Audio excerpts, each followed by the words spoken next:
Bismillahirrahmanirrahim. Untuk materi selanjutnya, saya mencoba menjelaskan tentang undang-undang yang melatar belakangi suatu profesi dalam IT.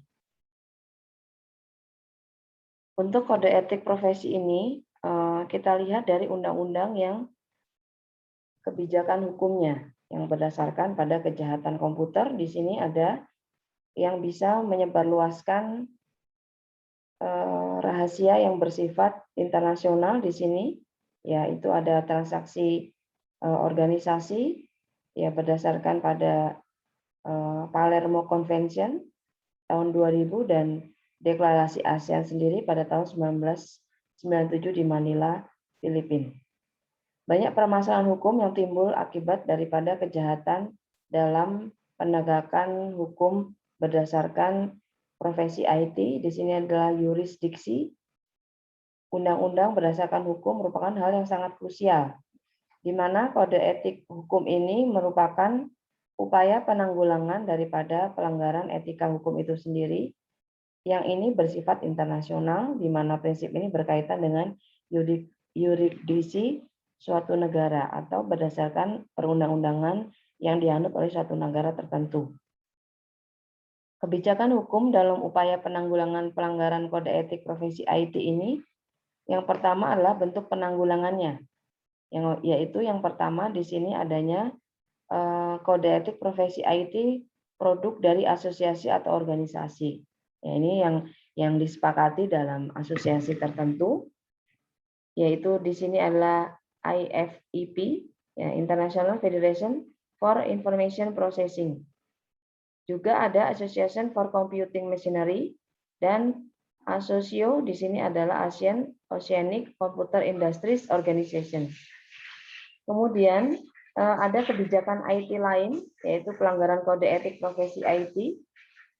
Ini dianut oleh produk dari suatu negara, yaitu berdasarkan negara-negara tertentu. Di sini ada Singapura, contohnya ada Australia, New Zealand, ya.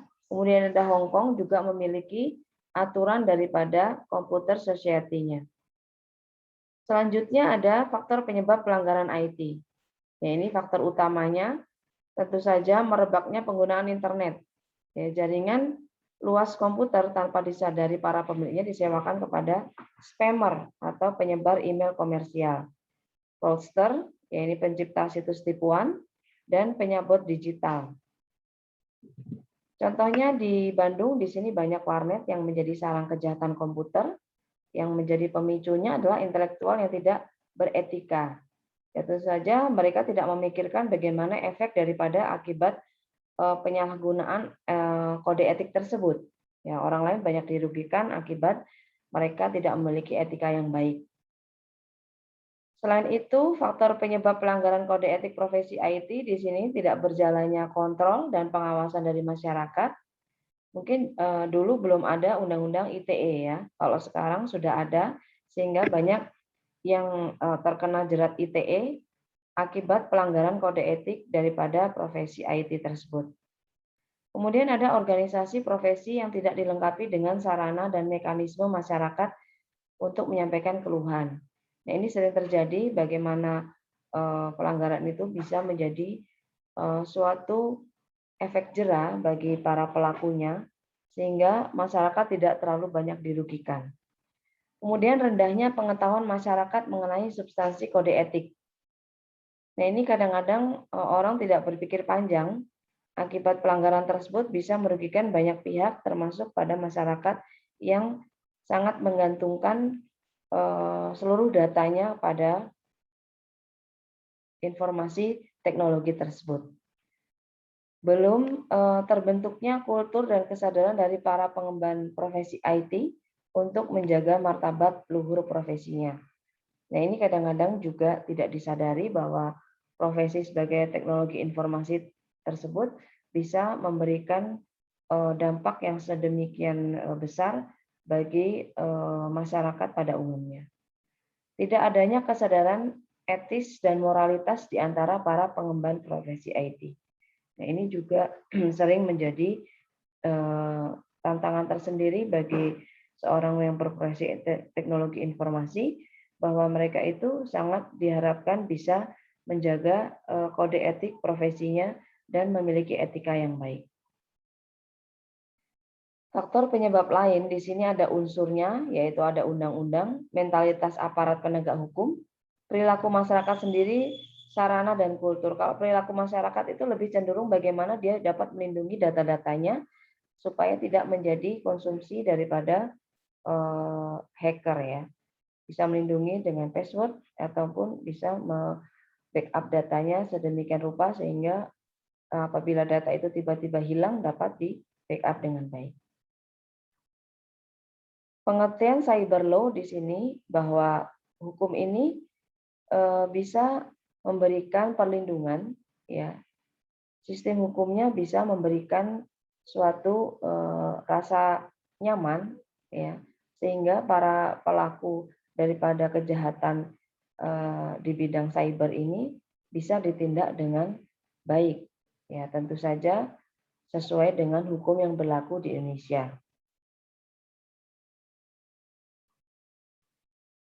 Pengertian daripada cyber law di sini menurut Jonathan ya, hak cipta, hak merek, ya, pencemaran nama baik, fitnah, penistaan, penghinaan, serangan terhadap fasilitas komputer. Nah, ini juga termasuk ke dalam cyber law ya. Pengaturan sumber daya internet, domain nama domain name, kenyamanan individu. Ya, ini juga menjadi suatu ruang lingkup daripada cyber law. Jadi dibutuhkan privasi. Bagaimana memprivasi?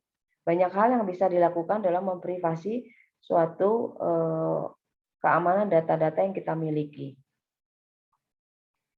Pengertian cyber law di sini adalah prinsip kehati-hatian ya yang bisa digunakan oleh seorang teknologi informasi sebagai alat atau isu prosedural, yurisdiksi di sini pembuktian, penyelidikan dan lain-lain. Sehingga e-commerce dan data-data IT lainnya bisa dapat dilindungi secara baik. Perangkat hukum cyber law sendiri adalah melibatkan unsur yang terkait, menggunakan pendekatan moderat, memperhatikan keunikan dari dunia maya, serta mendorong adanya kerjasama internasional. Mengingat sifat internet itu secara global. Jadi semakin banyak kerjasama dengan asosiasi internasional, itu akan melindungi data-data kita semakin aman terkendali ya. Perangkat hukum dari cyber law sendiri adalah menempatkan sektor wisata swasta sebagai leader dalam persoalan yang menyangkut industri dan perdagangan. Serta pemerintah di sini juga memiliki peran yang cukup aktif. Undang-undang cyber law ini bisa berjalan dengan baik akibat regulasi daripada campur tangan pemerintah tersebut. Kemudian ada aturan hukum yang dibentuk tidak bersifat restriktif atau terbatas, melainkan harus direktif, mampu mengatasi tindakan, dan futuristik, yaitu mampu melihat masa depan. Undang-undang ini antara undang-undang penyiaran, ya, undang-undang telekomunikasi, undang-undang perseroan terbatas, ini ada undang-undang penanaman modal asing, juga perpajakan, hukum kontrak dan hukum pidana. Perangkat hukum cyber law sendiri di sini adalah model ketentuan payung atau umbrella provision. Hal ini dapat memuat materi pokok dengan memperhatikan semua kepentingan serta model triangle regulation. Ya, upaya mengantisipasi pesatnya laju kegiatan di cyberspace, juga menitik beratkan permasalahan prioritas pengaturan sehubungan dengan transaksi online yang sekarang banyak terjadi ya. Kemudian pelaku bisnis, ada cybercrime, ya bagaimana kita menanggulangi kalau ada kejahatan secara cyber. Undang-undang hak cipta di sini ada undang-undang ekonomi, undang-undang hak moral, ya. Kemudian undang-undang hak cipta lain dapat dilindungi melalui buku, ya, drama, segala bentuk seni rupa serta arsitek lain yang bisa dapat menimbulkan undang-undang hak cipta. Mungkin demikian yang bisa saya share untuk materi tentang kode etik profesi. Terima kasih atas perhatiannya. Mohon maaf atas segala kekurangan. Wassalamualaikum warahmatullahi wabarakatuh.